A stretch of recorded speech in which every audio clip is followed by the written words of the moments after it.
Hey, what's going on? I'm Nick Bankhead, or at Nick314 for all you twit heads. Here at AdSaint, we just did a interview with all the bigwigs from Zipatoni, Jack Thorwigan, Nordy Cohen, Mitch Myers.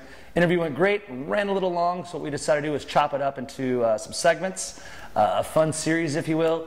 So the first part you will see is some questions answered, posted by you on Twitter, and then we're going to chop it up and have some more segments to follow after that. So, hope you enjoy it, hope you dig it, thanks for watching, see you soon. I am sitting with some of the folks that some of you probably already know from Zipatoni, Mr. Jack Thorwigan, Mr. Mitch Myers, and Nordy Cohen. So, thank you all so much for doing this, taking some time out. All right. And so I just want to get to it. How you guys doing? Where have you been? What's going on with you now? Doing well. Still in St. Louis. What's going on with me now? I just finished a film project with my grandson. Took a year. We did a film for Mothers Against Drunk Drivers. My granddaughter was the star, and the only requirement my daughter put on it was we couldn't say the F word in the movie, which was a mom kind of thing. But it came out great. We edited it down for Mad 22 minutes. Cool. It involves zombies and revenge and that kind of stuff. So. I gotta see this. A little murder. That's good. It's a little bit. A little passing gas. So that kept me busy. Nice. I am retired. I'm an urban farmer. I do a lot of organic gardening and growing vegetables.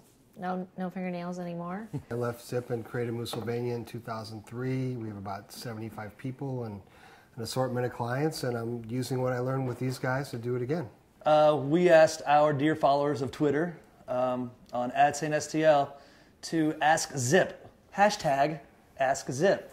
And with the lovely advances of social media, we actually got a lot of hits. What's the story behind the name? From Chris Prestman. I hope I pronounced that right. There was a company called Zipatoni, and they made pressure release colored papers and letters. And I had, instead of hand drawing the letters on a layout, you could rub down these letters and it would look a lot more professional on the layout. So I used a lot of that material. My wife is Italian. I was a big fan of a guy named Massimo Vignelli in New York who was Italian and did great stuff. So I wanted a company with an Italian name. I just changed the E to an I on the end of it and it became Zipatoni. Zipatone to Zipatoni. The first trademark was Zipatoni Bar and Grill. That's true. It was not just Zipatoni. It was Zipatoni Bar and Grill. But let me tell you something. When you're making cold calls, and you got to go Zipatoni, it was unbelievable. People, but they didn't after forget. a while, they knew who we were, but it was not easy. Yeah. From Brad Lucas, good guy. He wants to know, what was the best lucky accident or rushed pitch gone surprisingly well moment you recall? I think Save the Dolphins.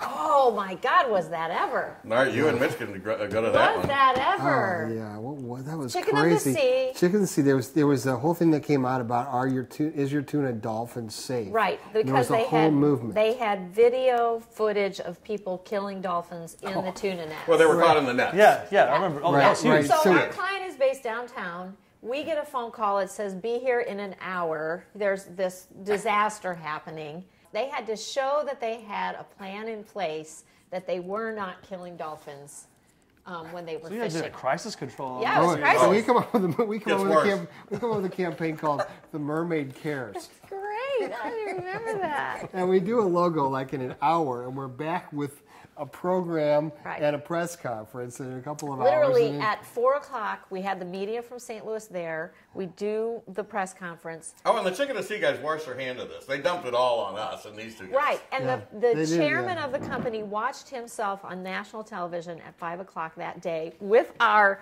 boards, our comp boards in the background, like, yeah, we've been working on this a long time. What, are you crazy? I tell you, he slid down the wall when it was over, and he's like, holy cow. And so we went with him. I was there when he testified in front of Congress about it. You were there? Yep, it was fascinating. Well, but while all this is going down and while we're scrambling, Jeannie, our receptionist, yells out, and he goes, Mitch, I got a congressman on the phone. And Mitch goes, tell him I'm talking to a senator. Oh, that's a great one, Jack. I forgot Forgot about about that. I'm going to do one more here. I like this one from Heidi Dean as well. She put in another one. Hey, y'all. Don't know if you can answer this, but which client were you not sorry to say goodbye to? You can say it. Oh, Anheuser-Busch. Anheuser-Busch. For sure. Yeah. We had to tell our bankers we were going to quit AB. And we went to this lunch at this shishi place downtown to tell our bankers we were leaving AB. And we sit down, and there was someone who was very close to AB at the next table. So we have to tell them that Anheuser-Busch is Smith and Miller is Jones. Yeah, we had code words. And we have these code words, and nobody can remember which one is which. And these bankers with their white shirts are looking at us going, now which one was Smith again? At a time when they owed us a lot of money, and had they have not Right. paid us that money, you know, the bank is sort of underwriting with our line of credit Sure. what's receivables. I said it could get drug out here, and I'm fairly certain we won't get it all in 60 days. Yeah, I think when we told them that, they switched from iced tea to vodka. So let me get this straight. Your largest client, they're gonna tell them that you don't want to work for them anymore. While they owe you $500,000, which at the time was like They owed us two. Yeah. Oh, so it was a half that was left. So we collected everything but. We collected everything but a couple $100,000, and I literally went all the way to Jerry Ritter and Yeah. had Mitch went big through that old stuff. screaming match. And at the end, there was $5,000 left. I'm like, Mitch, leave it. Let's get out of here. She's like, I'm going back for I was it. like a terrier. You know, we worked so hard for that money. But when we did that, they sent the police to our office. What? Right. No, the For the police. artwork. The police came Their to our security office guys with came. a bunch of people to take out anything that had an Anheuser-Busch logo on it. Yeah.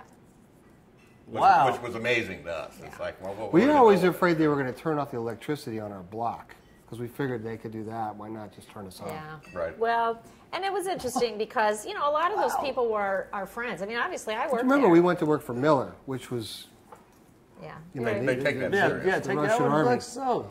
yeah. God, it's like you're just like big brother. You're so worried about like. Well, at the time, Anheuser-Busch was serious to the point where you could, if you smoked, you could not smoke a Philip Morris product. If you were smoking a Philip Morris product, they figured out that you were giving Miller like 12 cents a pack or something, and that was a fireable offense. Wow.